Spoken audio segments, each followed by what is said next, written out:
presque terminé. La boîte on est presque à la fin.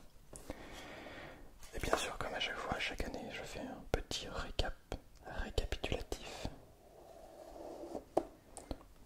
de tous les mots. Je lis tous les mots dans une petite vidéo. Et je trouve que voilà, ça permet d'avoir vraiment ce rendez-vous. Toujours très intéressant en début de semaine. Ce petit rendez-vous d'ailleurs que l'on garde tout au long de l'année. Bien. Alors, lisons ce petit mot. Oula, ça commence très mal. Excusez-moi. Déjà, la petite image. Pardon, je vais trop vite. La petite image, il s'agit de ceci. Un petit snowboarder. Quelqu'un qui fait du snowboard. Je crois que c'est ça. Ouais, un truc comme ça. La seule chose promise d'avance à l'échec, c'est celle que l'on ne tente pas. La seule chose promise d'avance à l'échec, c'est celle que l'on ne tente pas. De Paul-Émile Victor. Je crois que ça veut dire que le seul moyen d'être sûr de ne pas échouer, c'est de ne rien faire. Mais est-ce la solution? Bon, on va en parler. On va en parler tout au long de cette vidéo. Et ça rejoint un petit peu ce dont je voulais parler avec vous. Bon, on va voir. Je sais pas en fait. Hop là, non, je vais le laisser ici. Tac. Je sais pas en fait de quoi exactement on va discuter. On n'oublie pas également le couteau. Je sais qu'à chaque fois je prends vraiment beaucoup de temps au début de vidéo pour voilà, ouvrir ce mot, pour vous proposer de boire de l'eau, mais c'est vrai que c'est quand même quelque chose que je fais en sorte de respecter parce que je sais que c'est quelque chose d'important. De bien prendre le temps de s'installer tranquillement, de boire de l'eau, etc.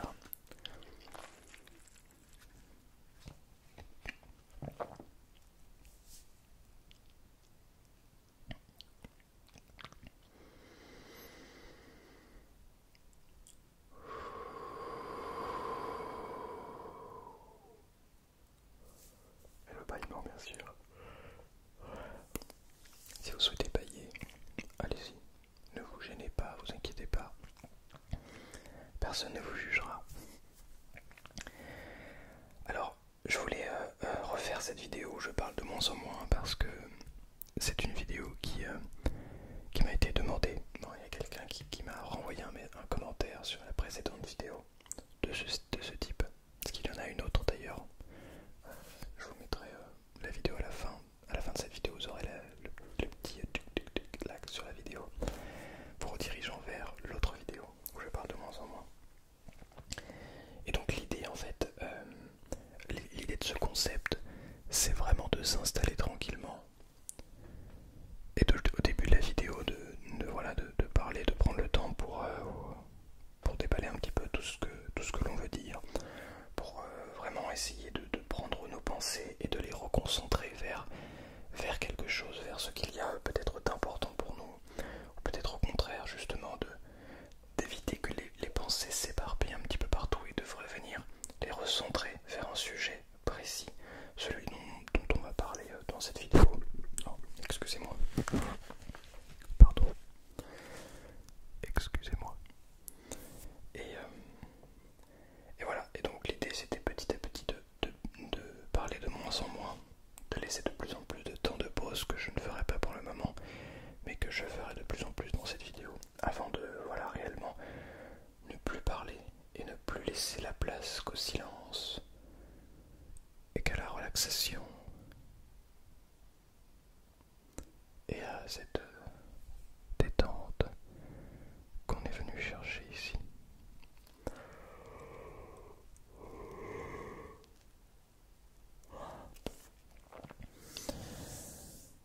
Bien.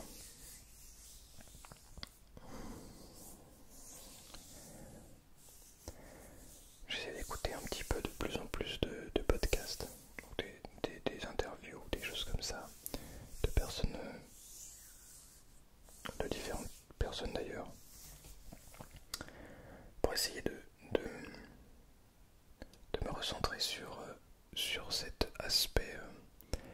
presque spirituels du monde. Cet aspect que j'avais commencé à découvrir il y a maintenant peut-être 2 ans, quelque chose comme ça. Un peu plus que 2 ans, je pense. Et c'est réellement quelque chose qui m'avait touché, qui m'avait donné envie de creuser la chose. Et donc j'avais pratiqué tout ce qu'il fallait pour en arriver là, la gratitude, la méditation, etc. Et finalement, je me souviens d'être arrivé à un moment donné dans ma vie dans une forme, comment dire, ça peut peut-être paraître bizarre dit comme ça, mais dans un stade où je suis capable de prendre beaucoup de recul sur ce qui se passe, sur ce que je ressens, et de réellement avoir cette difficile de mettre des mots dessus. Bref, de me sentir réellement heureux en fait, profondément. Mais c'est vrai que j'ai remarqué de plus en plus, plus le temps avance, plus je remarque qu'en réalité, cet état n'est pas figé. En fait, on peut atteindre cet état où on se sent heureux, profondément heureux. Et malgré tout, je ne sais pas quel est ce bruit, un camion peut-être. Et malgré tout, le lendemain, ne pas se sentir bien et se sentir, ouais, triste, angoissé, de pas se, de plus se sentir, ne plus sentir, je sais pas parler, de plus sentir ce bonheur intrinsèque. Et c'est quelque chose que j'ai envie de retrouver en fait, cette paix intérieure, comment dire, cette confiance en soi. Et quel est le terme déjà? Vous voyez, on sent que ça fait un moment parce que j'ai complètement perdu les termes. Je suis loin encore de cet état. C'est plutôt positif d'ailleurs, ça veut dire qu'il y a encore beaucoup de chemin à parcourir avant d'y retourner. Bref, tout ça pour vous dire que la vie est tellement complexe et je sais pas s'il y a un chemin pour arriver au bonheur. Mais je crois qu'il y a des étapes que l'on peut réaliser. Et je crois être sur le chemin actuellement. J'ai mis en place récemment, il y a maintenant un mois, des habitudes, une routine en fait. Bon, en fait, comment dire, une routine ça peut paraître, en fait, peu importe comment ça paraît. Pardon. J'ai donc mis en place une routine. J'ai donc mis en place une routine qui consiste à faire du sport, à méditer, à lire et à remplir un journal intime, et ce, de manière quotidienne, donc une fois par jour. C'est une petite routine qui ne prend qu'une heure par jour en moyenne. On peut se dire qu'une heure par jour c'est beaucoup, c'est pas énorme. C'est du temps qu'on peut tous et toutes prendre, et ce pour avoir réellement une meilleure santé, pour essayer de se sentir mieux et d'arriver dans cet état où le corps et l'esprit en fait sont tellement connectés et se sentent tellement bien l'un avec l'autre que qu'on parvient vraiment à cette plénitude, être en pleine possession de ses moyens. Et quand je parle de ses moyens, je parle des deux, du corps et de l'esprit.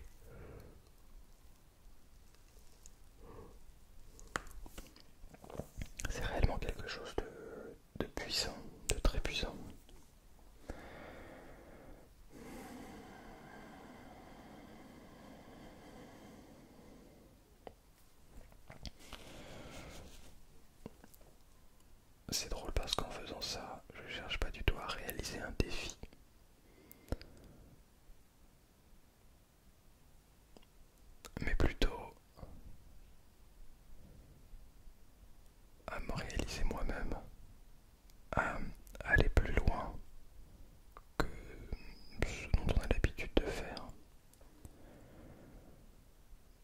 j'essaye aussi d'avoir un nombre d'heures de sommeil toutes les nuits suffisante, réellement suffisante.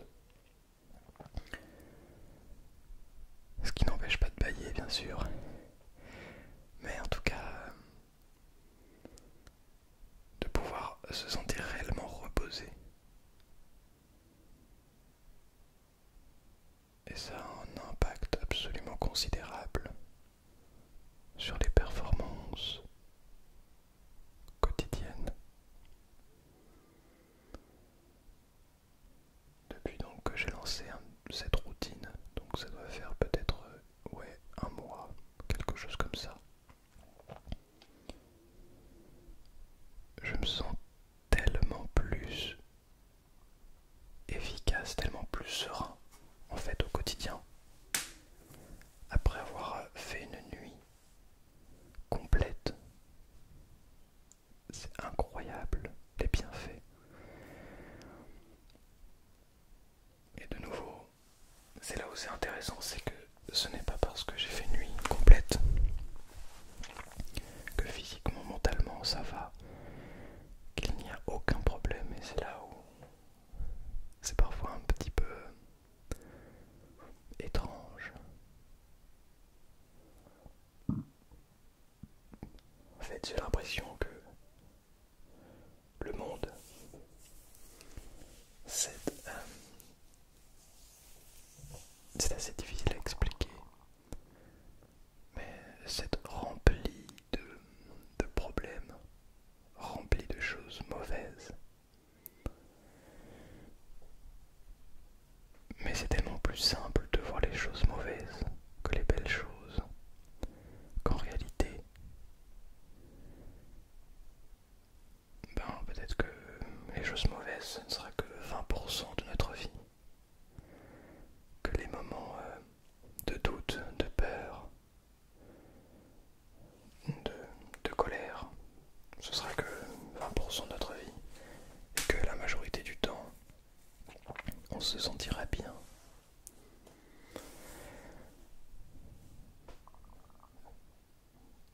Et au final, ce travail sur soi, ce travail pour essayer d'être heureux, je crois qu'il ne s'arrête pas, il ne s'arrêtera jamais. Et que si on décide de commencer à faire ce travail, c'est au quotidien qu'il faut avancer, c'est apprendre tous les jours de sa vie. Et malgré la difficulté,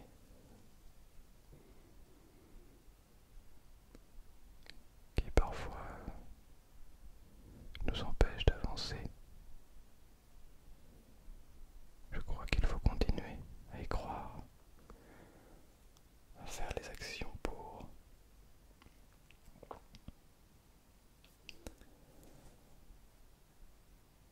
Mais à bien y regarder le monde dans lequel nous sommes.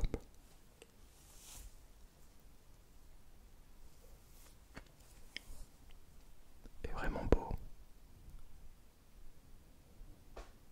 Il nous arrive plein de belles choses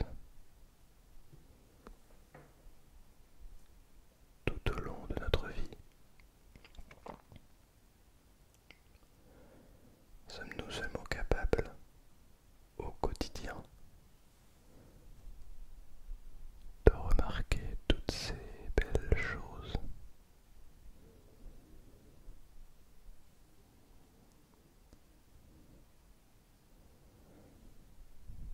Je crois que c'est important d'exprimer de la gratitude les uns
t'aime.